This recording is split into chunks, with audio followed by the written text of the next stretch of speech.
Did you know that in 1929, only 10% of Americans owned stock? And yet, a crash in the stock market impacted every single American? What? How did that happen? We're going to reveal why we think that happened in today's episode.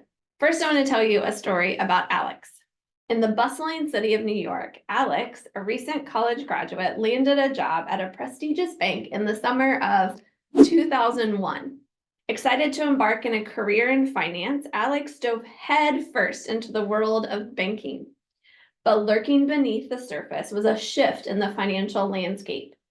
In 1999, the Glass-Steagall Act was repealed. If you never heard of that, we'll come back to what that is soon. But that opened the floodgates for banks to engage in riskier activities.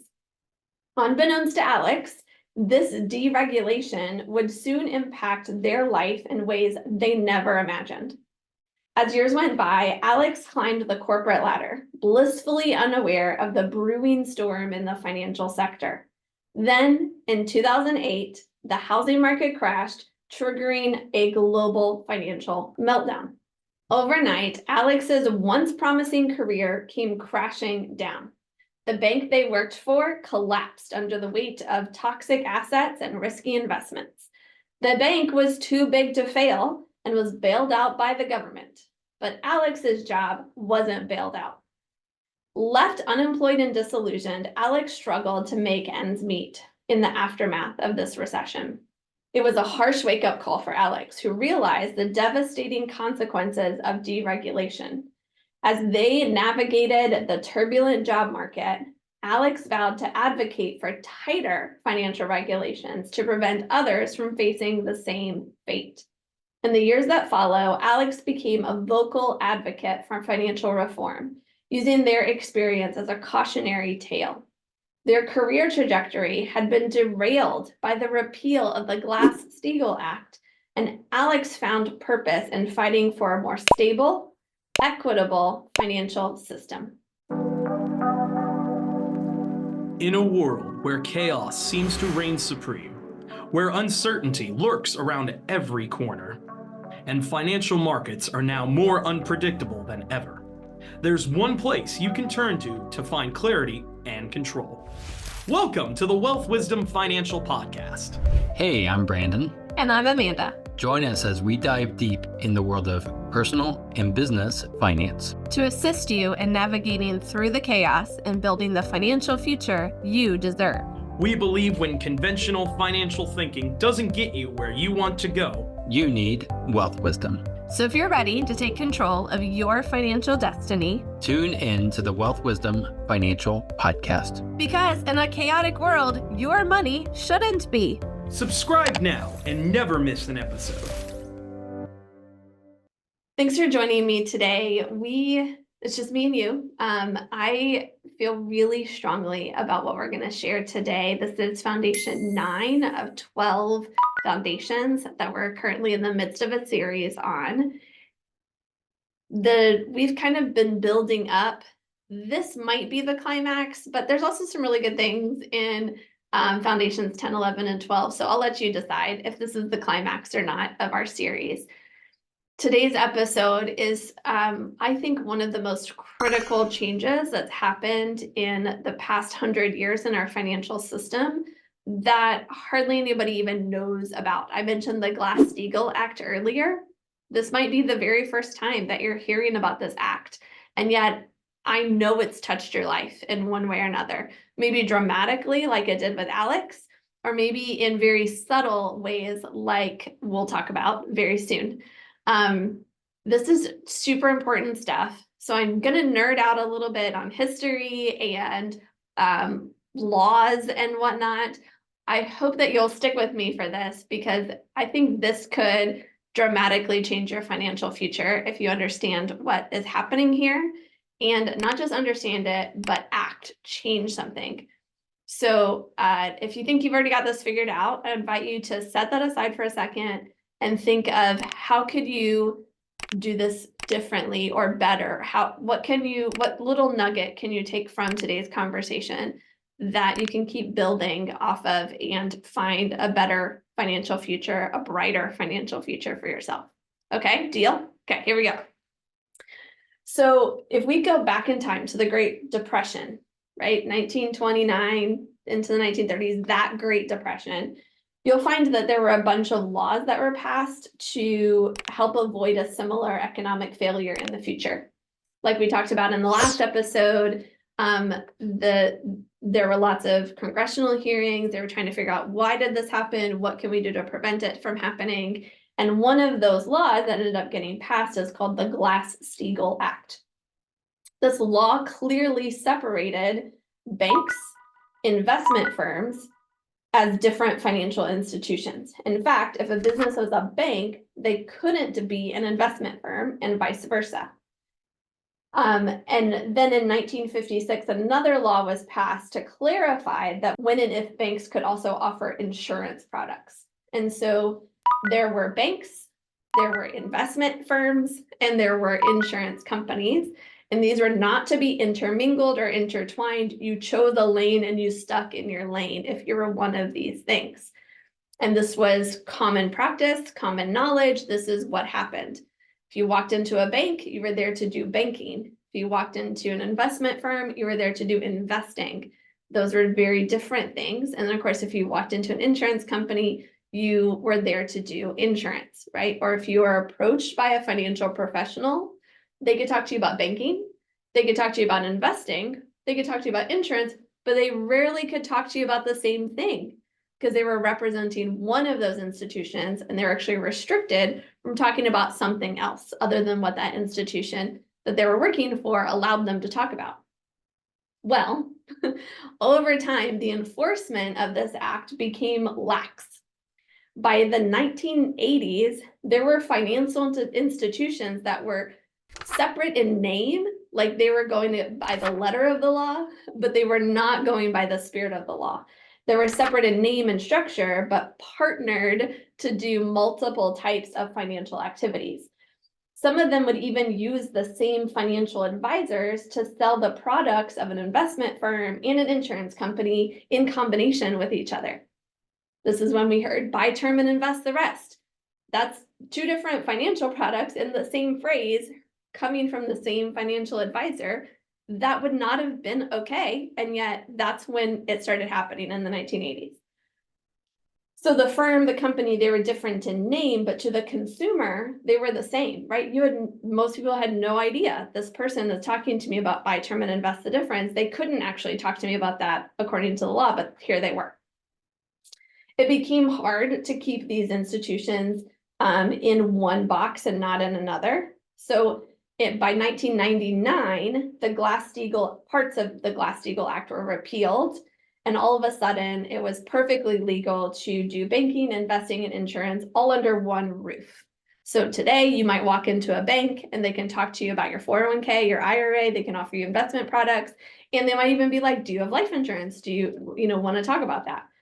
That, it's common today, but go back 25 years, that's when it actually became okay to do that. And go back 40 years, 45 years or so, somewhere in there, it became common practice to do that, even though it was technically against the law. Bananas, right?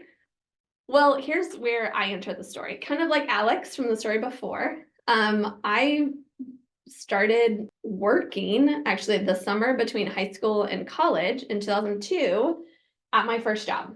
My parents thankfully told me to focus on my academics when I was in high school, would not let me get a job. So I did academics, extracurriculars, it was great. But then I got my first job between high school and college to maybe make some money that I could spend in college. And I convinced them to let me do that. So there I am at my first job. And it was actually at a local insurance agency. I actually went around to different things, attorney office, insurance agency, different places looking who needs some help, maybe an internship, something like that. And it was a local insurance agent selling property and casualty stuff that allowed me to work for him for that summer. And I was just calling his current customers to see if they needed to talk to him for any reason, kind of a customer service, customer relationship kind of thing, just to remind him or remind them that he existed. And then of course he might end up talking to them. I'd schedule an appointment and he might end up selling them something else or whatever. But I was told that this insurance company had started offering banking products, but that I was not allowed to bring up those banking products in my conversations with people, the banking or the investment side. And at that point, I had no clue why. I just did as I was told, right? First job, I wanted to do really well. So I was just like calling people, hey, would you like to meet with so-and-so? Can I schedule an appointment? Review your policies, whatever it might be. And after a couple of months, I, moved 600 miles to college, didn't think about it again.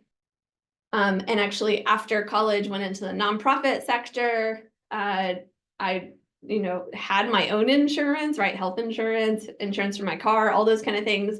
But it would be another 16 years from when I finished that job before I realized what the Glass-Steagall Act was and how it had any impact on my life, other than I just couldn't talk about banking and investment products when I called these insurance customers, even though that insurance company had just started offering those products. So let's go back now to the 1920s. I mentioned at the top of this episode that about 10% of Americans owned stock. More people were, convinced to buy stock during the 1920s because the stock market was going up and up, but still in 1929, only 10% of Americans. Yet that crash that happened had an impact on a greater portion of the population. Probably 100% of Americans were impacted in some way, shape, or form. And it took years of these investigations and congressional hearings and all those things, debates even still today, about what all the causes of the Great Depression were and what we should do to avoid a similar thing happening now. One of those causes that came up was the fact that banks were being over speculative with their depositors' money. They would take, the money that you put in your savings account and they would go invest it, risk it in some way, shape, or form. And so then when the stock market collapsed, they didn't have the money, right? They didn't have the deposits. They didn't have the assets to back up the deposits that they had taken. So that's part of why this Glass-Steagall Act was passed, is to protect the depositors at the banks from having their deposits put at more risk than they would have made on their own, right? They thought that they were putting in a safe place and yet these banks were risking it. So in other words, to protect Americans, banks were told how much of their money they needed to keep safe, the amount that they could put at risk in places like the stock market. It was feared that being too greedy or seeking too high a rate of return was bad for their customers. And so the FDIC, the Federal Deposit and Insurance Corporation, would back up banks as long as they didn't over speculate. Now, some say the repeal of this Glass-Steagall Act in 1999 was one of the reasons that we did have the Great Recession in 2009. Certainly, there's multiple factors. This probably isn't the only one. But the most interesting thing to me, at least, is how the banks that ended up getting government bailouts, right? These banks seem to be taking more and more risk because they could. They were crossing those lines between banking and investing. And what this has really showed me is that it's almost like this larger cultural phenomenon that's happening.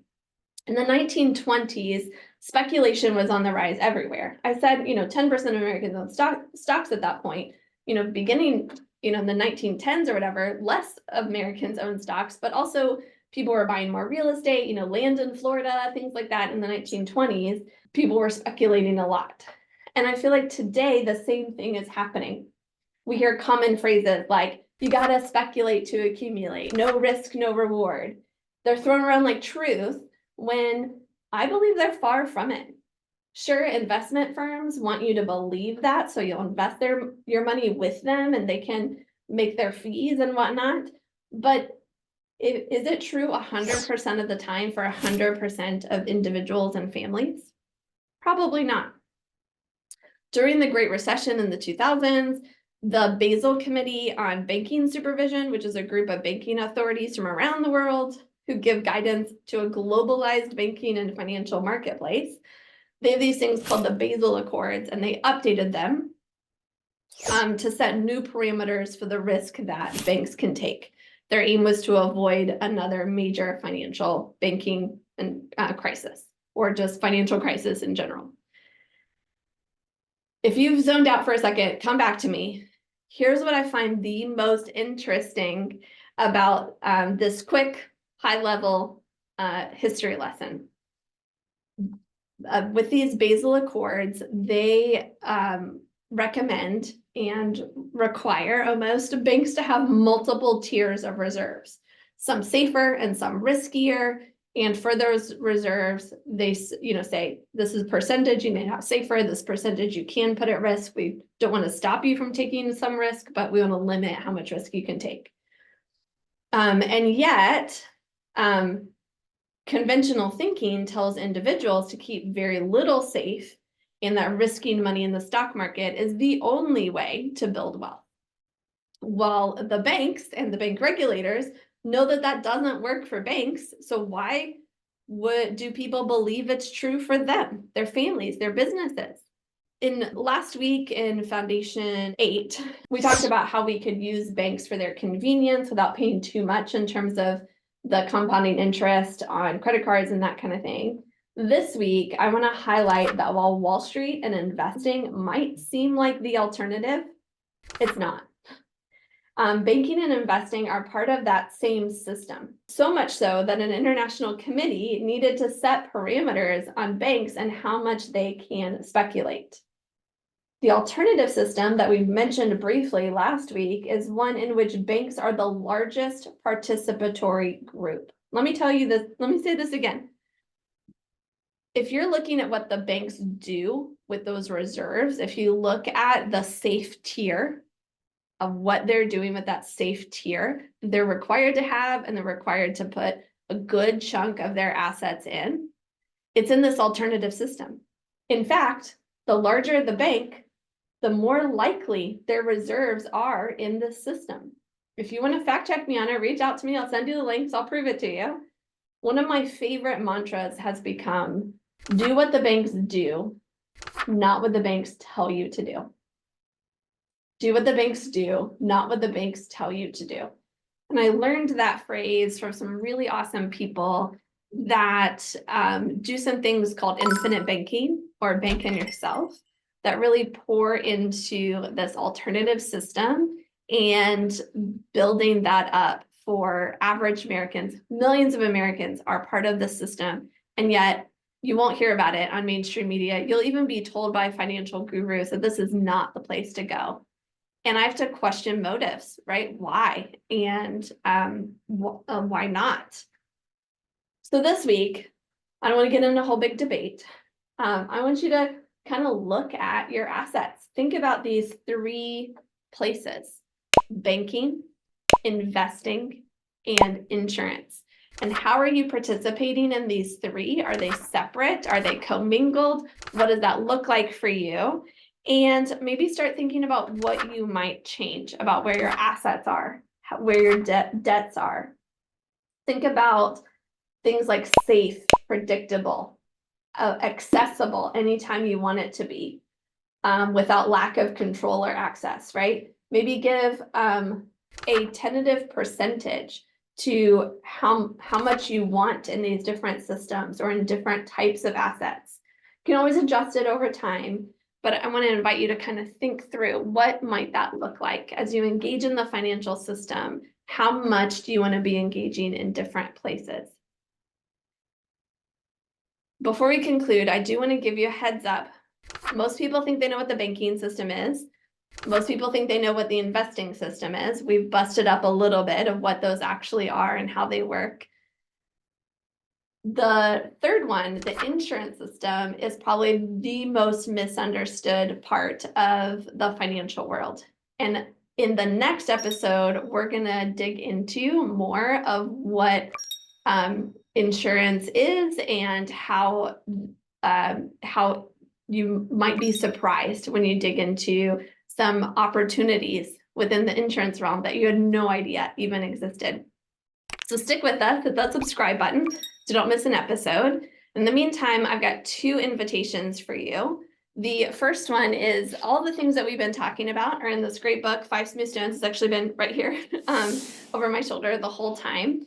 This is a book that my husband and I carefully crafted that shares this information, but also has exercises and ways that you can implement what we talked about.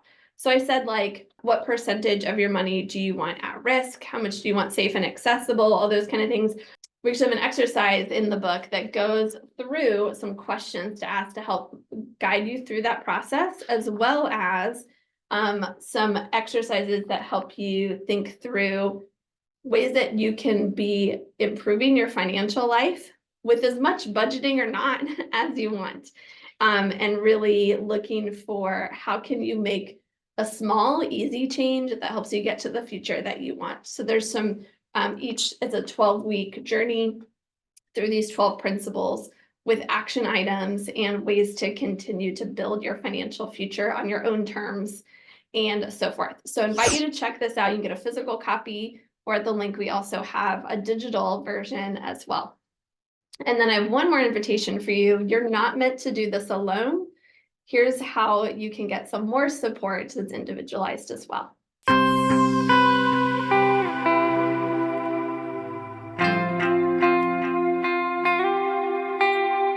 Ready to take the next step towards securing your financial future? Whether you're planning for retirement, saving for your dream home, or you just want to make your money work harder for you, the team at Wealth Wisdom Financial are ready to assist you. And now, it's easier than ever to see how we might give you a boost on your financial journey. Schedule a 15-minute discovery call with one of us today. And let's discuss your questions and your financial goals together. Don't wait any longer. Your financial freedom awaits. Schedule your discovery call at www.wealthwisdomfp.com/call.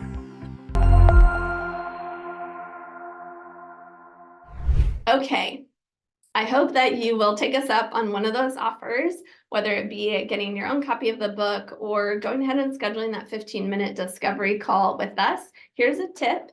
To schedule that discovery call, you'll get a special gift where you can get a discount on the book as well.